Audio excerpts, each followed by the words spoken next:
Good news. The percentage of American workers who are part of a union is at its lowest in decades.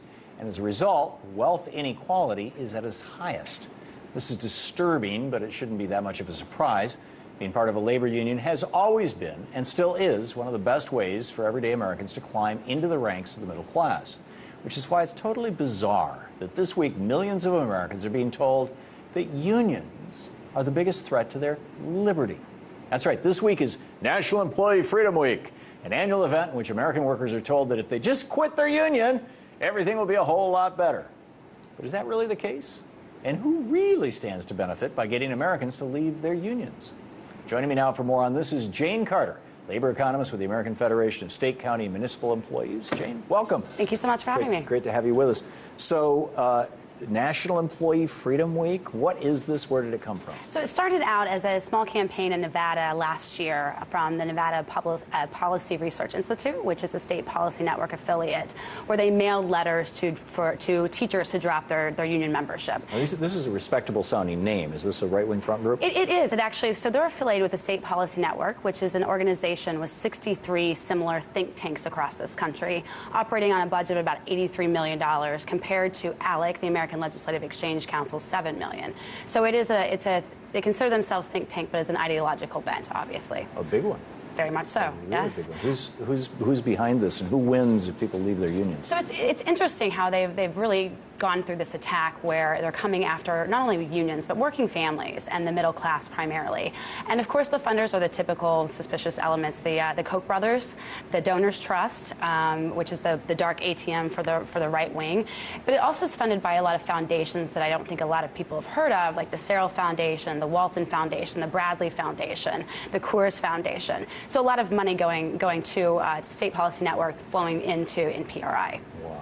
And the Walton Foundation would be the Walmart family. Yeah, the Walmart family. Yes. In aggregate, they're worth over $100 billion. Correct. The richest family in America.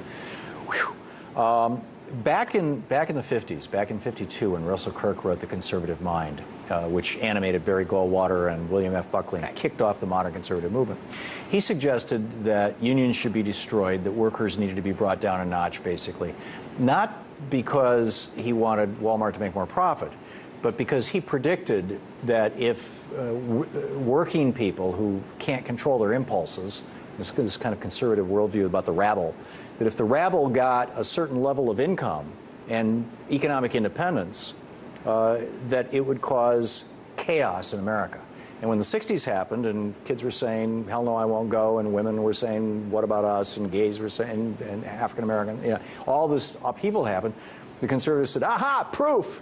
Now, so there was always this ideological rationale for destroying the middle class and going back to a Charles Dickens world, which is it's a more stable world.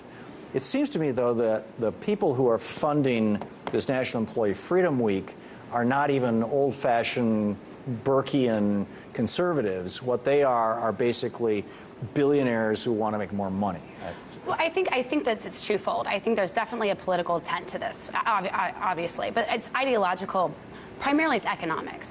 If you're a union member, on average, you're going to make 27% more than your counterparts. If you're a union member, typically you have 60% of union members have a pension.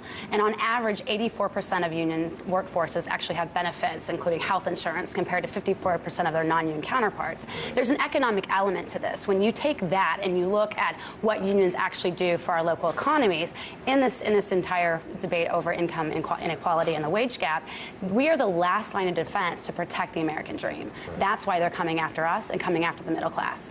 Well, and also unions historically have funded the Democratic Party, and this is not so much like, hey, unions love Democrats, although FDR kind of brought us the ability to be unionized, but unions are democracies inside institutions that are kingdoms. Absolutely. I think it's interesting when in 2010 really set the stage for all of this. When you have Scott Walker attacking collective bargaining in Wisconsin, and you have Michigan turning to right to work, and you have John Kasich in Ohio trying to decimate labor unions. Set the stage for all of this, where today we find ourselves, we're 8 Americans now make more than 3.6 million minimum wage earners in this country. Wow. So they set the stage on that. But interesting enough, I think AFSCME and the labor movement, we're fighting back, and we're fighting back with a vengeance.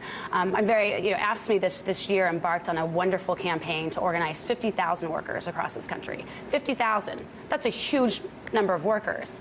In fact, we actually organized 92,000 members. There were 92,000 people in this country who said, I want to make 27% more than a non-union member. I want to have a pension. I want retirement security. I want health insurance. They signed up because they wanted to be a union. They did not. They're not buying into this idea that they should drop their union simply because of an ideological stance.